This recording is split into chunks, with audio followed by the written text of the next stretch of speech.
Hello everyone, welcome back to अध्ययन समय में हम बात करेंगे एचपी टेट की प्रिपरेशन के बारे में। कि जो एचपी टेट 2025 में होने वाला है जून में, उसको फर्स्ट अटेम्प्ट में क्रैक करने के लिए हम कौन सी टिप्स अपना सकते हैं। तो सबसे पहले अगर आपको एचपी टेट को फर्स्ट अटेम्प्ट में क्रैक करना है तो आपको मिनिमम, ठीक है, मिनिमम 3 सब्जेक्ट पे फोकस करना होगा।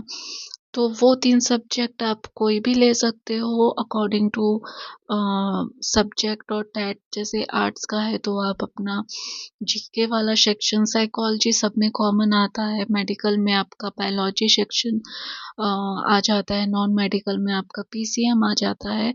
तो आपको जो एक सब्जेक्ट है, आप 3 सब्जेक्ट पे फोकस कर सकते हो अगर आपके पास कम टाइम है। देन आपको प्रीवियस ईयर पेपर एनालाइज करने होंगे, 4 से 5 जो है प्रीवियस ईयर पेपर एनालाइज करने होंगे। और जब मैंने अपना टेट दिया था और जब मेरा टेट क्वालिफाई हुआ था फर्दर, उसके बाद भी जब भी टेट हुआ है, उन क्वेश्चन पेपर को एनालाइज करके मैंने ये नोट किया है कि जो जून में टेट होता है उसका लेवल थोड़ा सा कम होता है एज़ कम्पेयर टू दिसंबर। मेरे ख्याल से आप भी ये चीज़ नोट करोगे।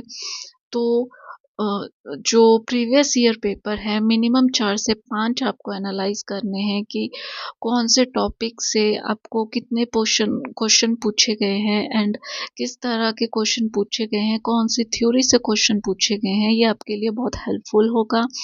देन उसके बाद आप जब क्वेश्चन पेपर को एनालाइज करोगे तो एनालाइज करने के बाद आपको टॉपिक्स पता चलेंगी कि कौन से टॉपिक से क्वेश्चन पूछे गए हैं। तो आप उन टॉपिक्स को नोट डाउन करिए सबसे पहले तो, कि पियाजे की थ्योरी से पूछे हैं, फिर स्किनर की थ्योरी से पूछे हैं। तो आप सबसे पहले टॉपिक को नोट डाउन करिए सब्जेक्ट वाइज, ठीक है।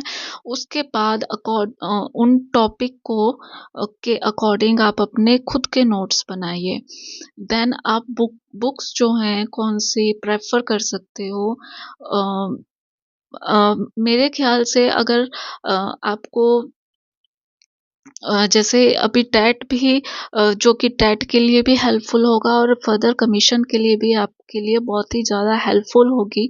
साइकोलॉजी अगर आपको कवर करनी है तो जो आपकी ट्रेनिंग की बुक्स हैं, बीएड या जेबीटी में जो सीडीपी की ट्रेनिंग की बुक्स हैं आपकी, अगर आप उनको फॉलो करोगे तो वो आपके लिए बेस्ट रहेगी, क्योंकि उसमें आपको जो थ्योरी है उसकी भी डीप नॉलेज होगी और आपका एक बेस बनेगा एज़ कम्पेयर टू आप अदर बुक्स जो करेंगे। तो मैंने जहाँ तक नोट किया है कि जो ट्रेनिंग की बुक्स होती हैं साइकोलॉजी के लिए, वो आपकी बहुत ही ज़्यादा हेल्पफुल होती हैं। देन सब्जेक्ट के लिए आप एनसीईआरटी फॉलो करो और उसको मल्टीपल टाइम्स रिवीजन करो। जो रिवीजन है वो सबसे मोस्ट इम्पॉर्टेंट पार्ट है, ठीक है। तो आपके रिसोर्स लिमिटेड हो और रिवीजन मल्टीपल टाइम्स हो। देन जब आपके ये सभी स्टेप कवर हो जाएंगे, उसके बाद आप मॉक टेस्ट लगाइए, यूट्यूब से लगाइए, चाहे आप गूगल से लगाइए। तो मॉक टेस्ट के लिए आपको जो मटेरियल है वो कहीं से भी मिल सकता है। देन आई होप आपको मेरी ये वीडियो पसंद आए और ये वीडियो आपके लिए हेल्पफुल हो। चैनल को please like share and subscribe करें। Thank you.